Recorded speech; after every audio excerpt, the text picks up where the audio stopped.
All right, welcome in to 305 Guys here in the Five Reasons YouTube channel. I'm Ethan Skolnick. Make sure you hit like, subscribe, turn the notifications on. I got Alex Donno. You can follow him at Alex Donno. Follow all of the rest of our content here as well. We're going to talk a little Miami Heat today. We haven't done that in quite a while, but figured it was about time with the season starting less than a week from today in Orlando, October 22nd.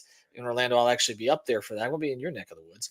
Ooh, So yeah, and the Magic are projected to be better, but we'll yeah. get into we'll get. What's funny is like I'm thinking maybe I'll try to take my son to that game, but I don't know which team he would root for because he's like a Heat fan, but he's kind of getting into some of the Orlando team. I mean, not that there's a lot of Orlando teams. that's the Yeah, one pro team. There's also the soccer team, but yeah, I don't know. Maybe I'll make him go and Heat stuff. That'll be the condition. yeah. Well, we'll see how that goes. Get him a Wade jersey.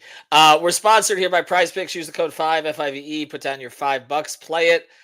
Use the link that we send out there all the time. That'll get you directly to it. But if you see another code in there other than 5, delete it. Enter the code 5, and that it's totally legal, as this is legal in the state of Florida. Put down your $5, play it, and you'll get $50 in free lineups. So that it's a lot of opportunities to lose and sort of find your way through this. We got a Thursday night football game coming up. Obviously, the NBA is starting up next week. NHL is going on and more, and of course, we're getting close to the World Series here. So lots of stuff that you can play on Prize Picks. Is one of those times of the year where there's something just about every night that you can get into. So go to PrizePicks.com, the Google Play Store, or the Apple App Store. Make sure you're using that code FIVE.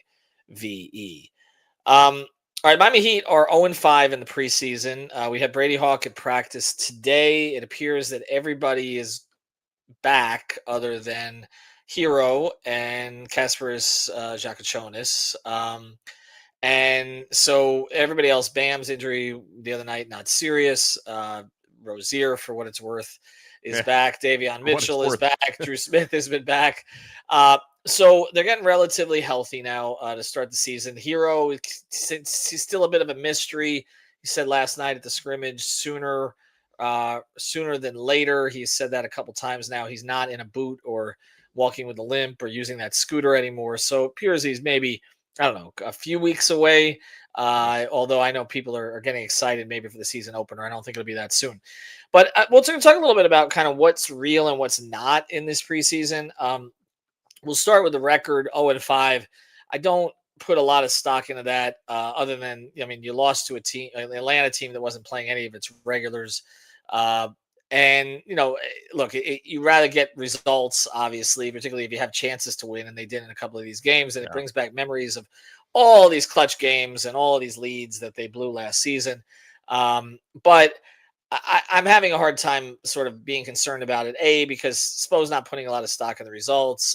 B, they don't have Hero right now. They've been rotating lineups in and out. Some of these guys haven't played together before, and so I get it. But there are a couple of things specifically that are concerning. They are the worst shooting team in the preseason. Bingo. Right, and that Alex is something that I don't necessarily know if that's going to correct itself. And if that doesn't correct itself, my concern about this team on offense is you need one of two things in the modern NBA if you're going to score consistently. One is you either need to shoot the hell out of the ball from three and you get your threes for twos. And I don't think this is a team that's going to do that unless Hero and Powell are both going on all cylinders at the same time. The other way that you can score in this league is to get threes the more conventional way, which is, having a one-on-one player who can attack the basket, get fouled, and finish that way. Yeah. They don't really have that either. And so I'm just wondering if this is going to be a struggle to score this year. That is the number one thing that concerns me, and it has even before the preseason got here. And I'm like you, I don't read really much of anything into preseason results. 0-5, if that becomes 0-6, I don't care. I look at preseason as situations. I look at preseason as kind of glorified practices to get some of your players ready, especially new players that you're integrating into the team. But generally, yeah, this team's ability to score and create it concerns me a lot because I'm not concerned at all defensively, big picture, but without having a true leading man, a true scorer who can create, who can penetrate, consistently without having a superstar to lead your offense, you would look at the alternative to that being, hey, a really strong 3-and-D team. Unfortunately, you take the 3 out of that, and it's going to be a D team that hopes they can, have players like you mentioned, Powell and Tyler Hero when he comes back, who can get hot offensively. But we haven't seen, I don't expect to see that consistently to the level that this team can truly contend for something. Now, I have enough faith in Spo, and I have enough faith in the Heat culture, and I do have enough faith in the depth of this squad that I think they could exceed a lot of the expectations out there, Ethan. I think the over-under is somewhere in the 30s. Would not surprise me if the Heat win more than 40 games and overachieve a little bit based on that expectation. I just, until they're able to make a big move, if they have enough ammunition to do that in a trade, until they're able to add a true leading man. I heard you say it the other day on 5 on the Floor, and you're 1,000% right that, you can win if Tyler and Bam are 2 of your 3 best players, but you need to have a third player who's better than both of them. That's what we don't have right now. Yeah, no, I think that's it. And I don't think that player is coming this season. And that's the thing. They are going to have to get pops from guys like Ware and Jovic. Jaquez looks somewhat resurgent. Larson looks like a rotation player. You're really looking at those 4, I think. And then it's, okay, what do you get out of Wiggins that possibly makes him a trade candidate? What kind of decision do you make on Norm Powell? And is Bam ready to take any kind of a next step? Although I'm at this point where I think this is what it is. And I know I know Greg and I are going to disagree on this, but there were 2 months last year, at the end of last year, where he was better offensively, more consistent offensively. But do I expect that to be the case from the start of this season? No, I still think there's going to be valleys. There'll be a month where he's aggressive and engaged, and there'll be a month where we're like, wait a second, why did he just have 7 shots? And I think that's going to be the norm, so to speak, or no pun intended. Norm Powell, right, throughout this season. And so. To me, it's about, the start of the season is really treacherous. They've got a ton of road games. They're playing a lot of good teams, and we're going to get a feel for it early, and they may not have Tyler in the mix there. And unfortunately, what I see is a lot of games where they look good in stretches. They get to the end of the game, and it's like, okay, who are they going to? Who's going to get them the easy baskets? And I know people are going to say, well, that's what Jimmy was for. And I get it. For those living in the past, that's what Jimmy could do between ages 31 and 34. I don't know that Jimmy was going to continue to do that in ages 35, 36, and 37 and beyond. And so I think they would be even more stuck if they'd given him $60 million for an additional season to play at the level that he's capable of playing at, basically one out of every 2 or 3 nights at this point. But still, there's going to be growing pains with this team. I don't know that it's give the ball to Jovic and get out of the way. Give the ball to Ware and get out of the way. Norm Powell was really good in clutch situations last year. Harden was not with the Clippers. That shouldn't surprise anybody. But Powell was playing off of Harden's gravity. He doesn't have that player to play off of now. So I just think there's a lot of factors where the defense is going to have to be airtight. And I don't know necessarily. They have some personnel for it.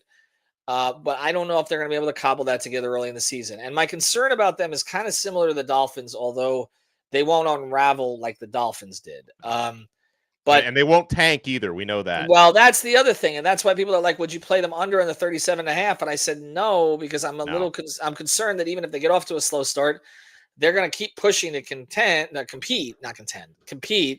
And that's going to push their win total up a little bit. And so it's hard to bet an under on them, even if you might be inclined to do so based on their talent. It's also hard in the East because there aren't a lot of great teams in the East, and they may be able to feast as long as they can finish the games against teams like Charlotte, Washington, and Brooklyn.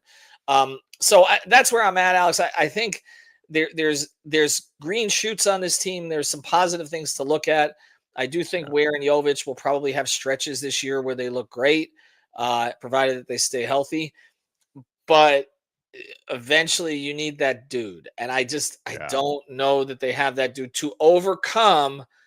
If they don't shoot the ball well from 3, it's going to be really hard. I mean, listen, unfortunately, our guy Broham says another mediocre season incoming. He's 100% right. I mean, I guess you would consider anything between 35 to 45 wins to be mediocre. We're somewhere in that territory. Yeah. I do feel pretty strongly about playing over 37.5. I mean, this team won, I think, if I'm not mistaken, exactly 37 last year. I guess that made it an easy benchmark to set the over under at. Yeah. But I mean, I also haven't forgotten that last year, up until February, we were playing with the ridiculous Jimmy Butler distraction and all the drama that came with that. And this franchise doesn't like drama. At least they've been able to put that behind them. And like, we don't go into a season with a saga like we had last year. So, so I think, and this is an opportunity with, not a top heavy roster. And I mean, top heavy would be a good thing if you had like, superstar or two to really lean on, but with a deep roster and with a young roster, I think Erik Spoelstra has the opportunity to really flex his coaching chops this year. Yeah. So again, this team does not have a championship ceiling as constructed. I make no illusions about that, but I do think Erik Spoelstra has himself an opportunity to overachieve the expectation by like 4 to 6 games this year to win in the 40s more than people expect. And I mean, I can be, Ethan, obviously I've been a Heat fan for, going back to the beginning of the franchise. And of course, we've been spoiled a lot in the last 20 years to have many seasons with championship aspirations. That's kind of where the Heat set the bar for a lot of the fans out there. I obviously don't have that going in, but I'm also, I get excited when you watch, young players and young pieces. I've been a big fan of Jovic for the past couple of years.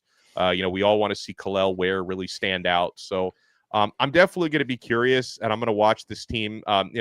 You feel like they're stuck in purgatory in some ways, but at least we're doing it with an overall very young roster, and we want to see what we have, whether those be future franchise cornerstones or future trade pieces. I'd like to see what we have with some of these young players. Well, that's kind of what Howard Beck was getting at, putting them in this, up a tier in terms of having a little bit more clarity than they had last season. And I do think at least the Jimmy Cloud being gone, we'll see what this extension for Tyler is going to be.